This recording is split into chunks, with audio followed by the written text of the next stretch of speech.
Okay, we're back. All right, we ground the sausage up. As you can see, it's nice and coarse. It's very lean. It's nice. The advantage of doing this at home opposed to buying it is that you can control the fat content in here. As you know, sausage has got a lot of fat in it when you buy it from the store, and they're not too willing to take the fat out because, as you know, the fat is cheap and it adds weight to it, so it's going to charge you more. But at home, you know that you can limit the fat by cutting the fat off when you buy the pork butts. Plus you have the other additives, if you want to say, that you could add towards your gravy and stuff like that. You could take a piece off your butt, put it for the pork for the gravy, and you could diversify your pork butts and get a lot of things out of it, okay? As you can see here, we have about 27 pounds. So we rounded off to 25, and the ingredients that are here is a certain amount of ounces to every 10 pounds, okay? I'm not going to tell you what I use, that's my own little secret, but what you'll do is experiment every time that you make a small batch, and you keep note of how much salt and pepper you do it. That's how we became, you know, privy to this formula. And this works for us, it works for the majority of people, where it's not too salty, and it's not too light of salt. And the pepper, of course, as you can see, the content of salt compared to pepper, it's a lot less. You don't need as much pepper as you do salt, okay? So, and on top of this, you could, like I stated before, you could make a number of different sausages. Now you have 27 pounds. It depends on how much sausage you actually eat per week. Is going to dictate how much sausage you're going to make. So, I don't recommend that you make a whole bunch because, like you said, the pork, like I said before, the pork is a very sensitive meat. So it's better to make it fresh all the time. Just make more, just have more times of where you're going to make it. So I'm happy to make it for a couple of people tonight. So along with myself and replenishing my stock. So I freeze some of it after I make it, so it stays in the freezer for a long period of time, and I don't have to worry about making it every week. But anyway, we wind up making the sausage, then we tie it up, and you could use string, you could twist it like they do modern days here. And just a little past history, we used to use it with the string and tie it with the string because when you mass produce this in a butcher shop or Italian Sala-Maria or whatever, you add water to it so the process goes a little bit faster. When you add water and you put it through this machine, it goes a lot quicker, opposed to when it's just dry and sticky and a lot of time consuming to get all of it through. So they add water to it, and water steals the life from pork. That's my point. Water steals the life from pork. So what they used to do is after they made it, they used to hang it. So how they hung it was by the string.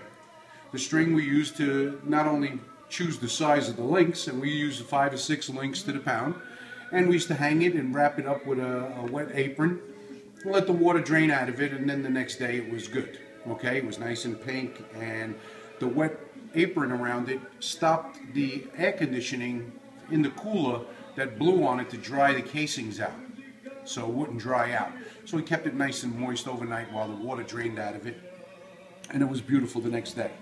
So just eliminating that process of adding the water, we're going to do it dry so it stays nice and fresh for us. And again, the salt and the pepper.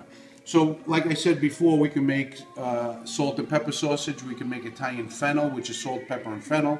You can make hot sausage with red pepper flakes and paprika. And mind you, the paprika did nothing for the sausage. Some people might say it adds a little bit of a different flavor or whatever, but we used it mostly for color to decipher salt, hot and sweet sausage. So that's what we use the paprika for, but most of it was made hot because of the red pepper flakes. Okay? What we're also going to do tonight is cheese and parsley sausage. We're going to do cheese and parsley, which is, in the summertime you can make cheese and parsley patties. You can make cheese and parsley thin sausage, which we call in Italy chevalade.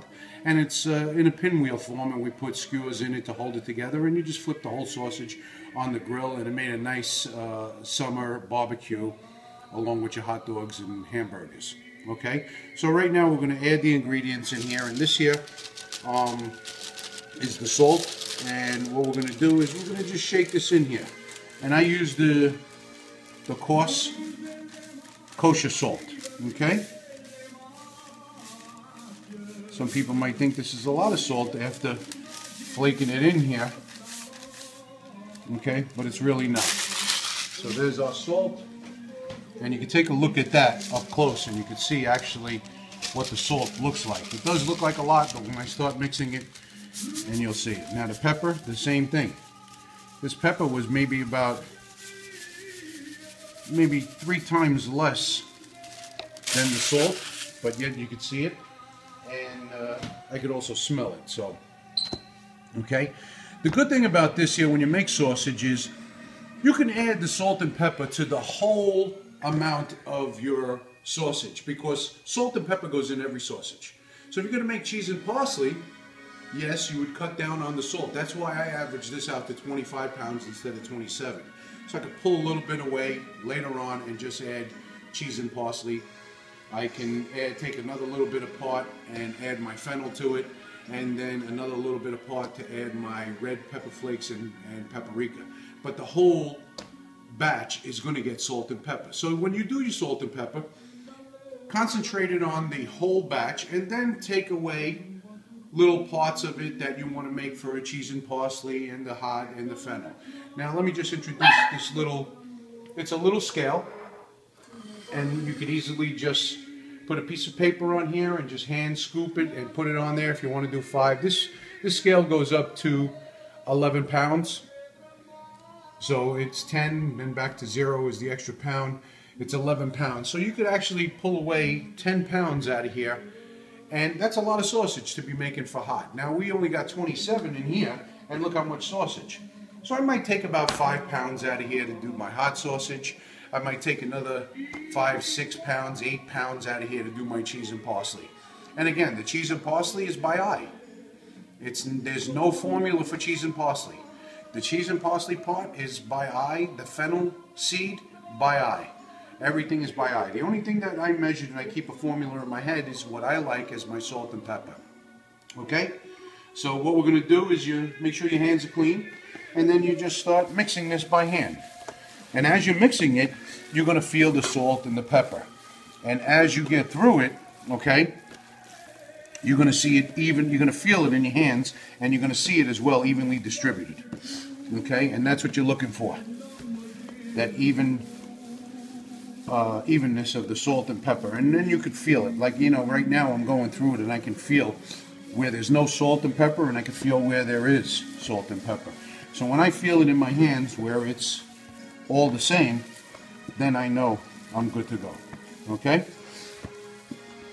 As you can see right here, here's a concentrated area of salt. So you want to make sure that these here areas are not in there, because whoever gets that link is going to be really surprised. All right? So turn the batch around and just keep mixing different ways. All right? And again, this here by hand is a lot better than pushing it through that grinder that we had earlier. Okay? You don't want to pass this through a grinder again. Okay? So let me mix this here thoroughly. I'll be back. This is going to take a little bit, and then I'm going to show you how to use this here sausage press, which is taking the place of the second time going through the grinder. All right? And like I said, some people beg to differ and say, hey, you could use that chopping machine to do it all. I rather not, and show you the difference on this press. So I'll see you in a little bit when we finish mixing this, and we'll be right back. Thank you, and have a great day.